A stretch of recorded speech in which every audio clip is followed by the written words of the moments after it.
দৈনিক ধুলা ময়লা ঝাড়তে ঝাড়তে জীবন হলো তেনা, আর ভাল লাগে না। ওইদিকে কলেজে যায় এক মেয়ে এক চোখ টিপি মানো, কোনোই লাভ হলো না। পরে দেখি হুন্ডাওয়ালা ছোড়ার সাথে লাইন মারল। এই 24 সালে কি আর হুন্ডা ছাড়া মেয়ে পটে? ওইদিকে বাপও দেয় না বিয়ে। তা ভাই তোমার বাপ বিয়ে দেয় না কে? আমার এখনো বিয়ের বয়স হয়নি বলে, কেবল 27 বছর। বয়সের দিক দিয়ে বড় হলে কি হবে, মনের দিক দিয়ে বলে আরো বড় হলে। কিন্তু বাপ তো বুঝলো না রে, আমার মন সাগরের সমান। ওই জবালতা ভেলি বিউটি, এই বৌদি সেই বৌদি, ওই ভাবি সেই ভাবি, সব মিলে মনে কর 12 জনের মতো জায়গা দেওয়া যাবে। ওই 12 জিবি র্যাম।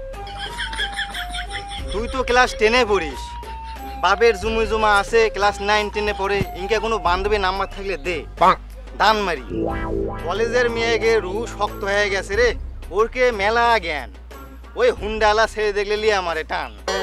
তাড়াতাড়ি বাবা হুন্ডা কিনে দিবার ক, তাছাড়া তোমার কপালে প্রেম জুটবি না। তুমি মনে হয় এখনো আগের যুগতি পড়ে আছো। এখন ক্লাস 6-7-এর মেয়ে যায় দেখো কোন চিপা চাপার যায় লাইন মারিচ্ছে, ওরকে রু শক্ত হয়ে গেছে।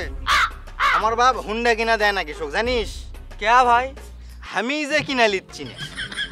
ওয়া মশা, সার্ভিস খরচ, তেল খরচ, একটা বউ বালার সমান। বর্ষার সময় পৌঁছ যায় চাকা, প্রচুর কাদা। আবার ওই খরা আসলে কালো হুন্ডা হয়ে যায় সাদা। এই তা তোর ভাইয়ের তো মেলা বয়স, সে বিয়ে দেয় না কে? সারাদিন তোমার মতো পাগলের সাথে থাকে দেখেই তো বিয়ে দেয় না। সারাদিন মাল খায়া বেড়াবিনি, মাল খায়া দেয়া বউক যায় কবিনি মা। দূর মাল, পাগল ছাগল কি কয় না কয়। একবার কয় বাপে হুন্ডা কিনে দিচ্ছে না, একবার কয় আমি নিজেই কিনেছি না। এগুলার তো জীবনে বিয়ে হবে না, এর সাথে আমারও বিয়ে হয় না।